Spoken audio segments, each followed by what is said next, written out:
evening, everyone, and welcome to another edition of Unfinished Business. 2020 has been a difficult year for all of us. The ongoing challenges and stresses related to the COVID 19 crisis have made us all have to live our lives differently. We continue to go without seeing our friends and loved ones. We've missed so many of our community activities, and we're learning new ways in acquiring essential items and services.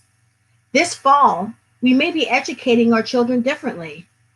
Even American traditions are changing. We may finally find out what it's like to have a fall without football. The lack of national leadership on this daily pandemic makes us all realize even more just how much of a leader we lost with the death of Congressman John Lewis. He died at 80 years old, less than a year after being diagnosed with pancreatic cancer. I have always admired Congressman John Lewis. What I admired most about this man, who was the champion of civil rights for Black Americans, is that his activism brought him from the bloodied streets of Selma, Alabama, where he fractured his skull in 1965 during an attempted voting rights march, to the halls of Congress. He continued to speak out on injustices regardless of the personal ramifications. He always boasted that he was arrested 40 times in his life, good trouble as he called it. But in a me society, that type of moral and ethical compass is rare to find. We are talking about a man that stood up to mayors, governors, and even presidents. He was not easily intimidated. He knew that this battle against racism, this pandemic that stemmed all the way back to slavery, was bigger than any one person. I also admired his commitment to the right to vote. He realized that real change happens at the ballot box. And that is why he took his activism and ran for office, so that he could work on the issues he marched on all his life to implement permanent policies to help not only Black Americans, but all Americans. At the age of 47, he ran for Congress in 1987 in Georgia.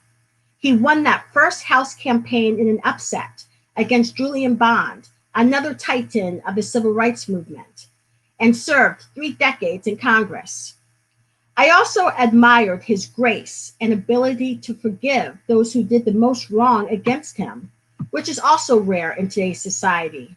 He never seemed to demand revenge for the racism he confronted since a child.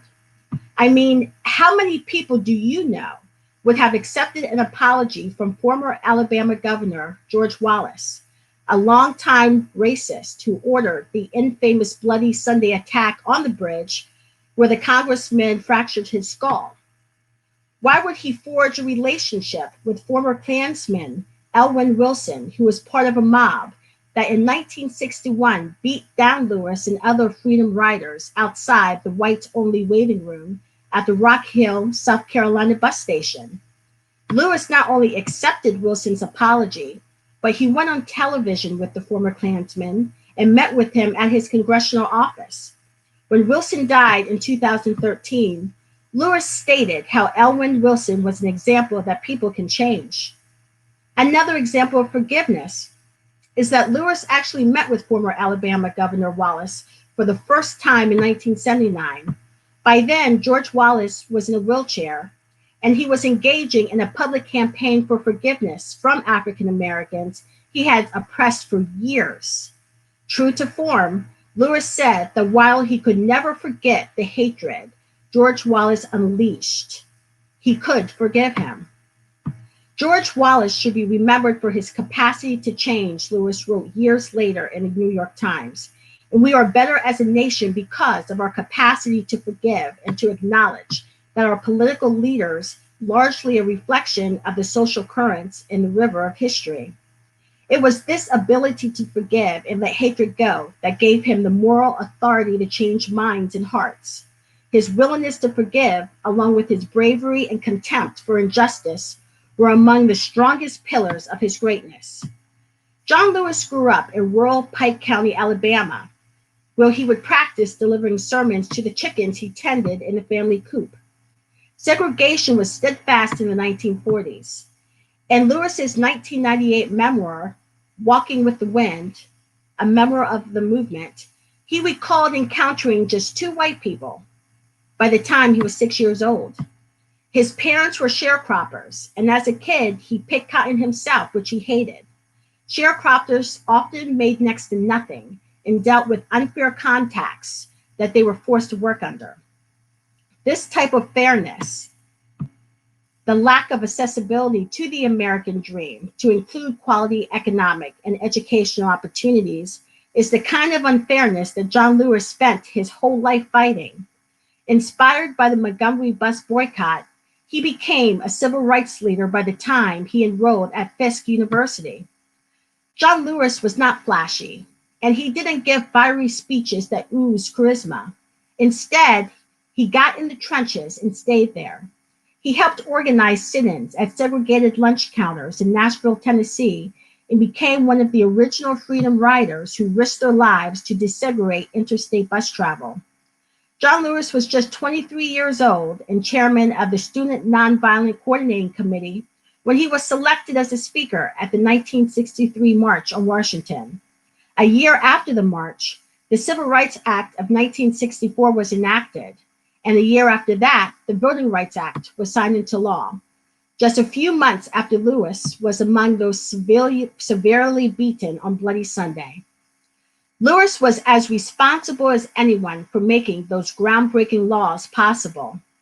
In 2011, President Obama awarded Lewis the Presidential Medal of Freedom. The president praised the urgency that John Lewis always felt to take action. There's a quote inscribed over a doorway in Nashville, where students first refused to leave lunch counters 60 years ago. The quote says, "If not us, then who? If not now, then when?" It's a question John Lewis asked his whole life, as we all should ask ourselves as well. When John Lewis achieved power as a congressman, he did not use it to outpour revenge on those that did wrong to him so many years earlier. The ability to let that anger go and to move forward and continue fighting to implement permanent change so that generations after him would not have to experience what he had strength beyond words. John Lewis was arrested 40 times in a 6-year period during the 1960s. He was spit on during sit-ins at segregated lunch counters, beaten by mobs on the freedom rides through the South, attacked by state troopers, and suffered a fractured skull.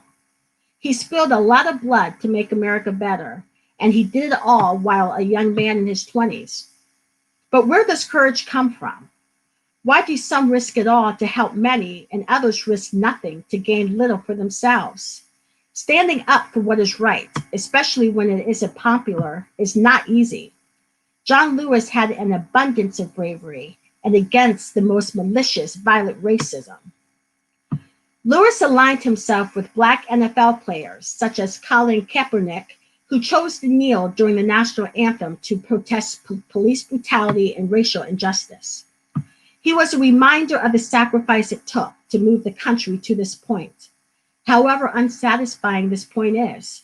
And yes, Black people can walk into any store they want, sit at the front of the bus, and sit at any counter of a restaurant. But racism is still alive and well. It's just not as overt. There are extreme disparities in the criminal justice system, not just with police brutality, but with sentences made with judges, decisions made by DAs, and racial biases by juries.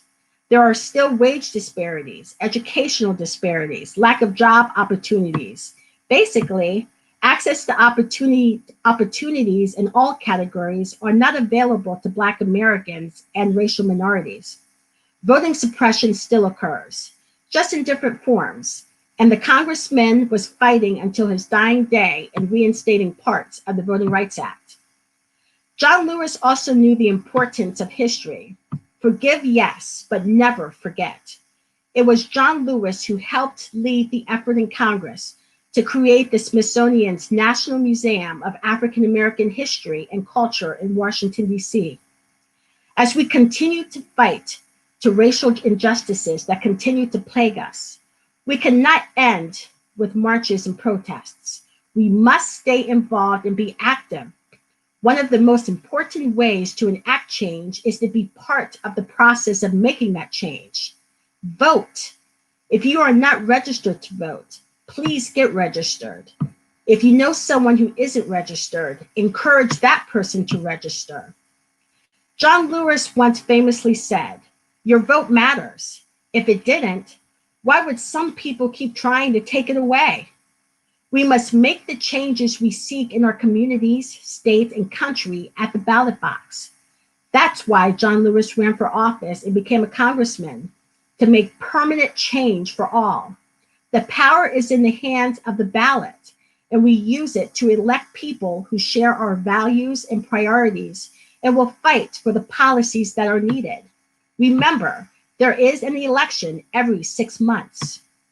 2 years ago, John Lewis gave the commencement address at Boston University. He said, and I quote, "The world is waiting for your leadership, for your vision to help build an all-inclusive world community based on simple justice that values the dignity and the worth of every human being, what I like to call the beloved community." He went on, "The most pressing challenge in our society today is defined by the methods we use to defend the dignity of humankind. But too often, we are focused on accumulating the trappings of a comfortable life, the big house, the big job, designer clothes, and a shiny new car. But I say to you today, if you want a better, more just society, you cannot wait for someone else to do it. Through your own efforts, through your own actions, through your own creativity and vision, you have to do it. You must make our world a better place." Congressman John Lewis is gone now, but we will never forget his example or his courage. Let's not forget that we are still here. It's up to all of us now.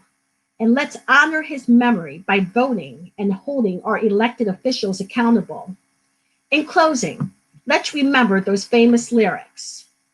I'm starting with the man in the mirror, and I'm asking him to change his ways. If you want to make the world a better place, take a look at yourself and then make that change. Thank you, and I will see you next week.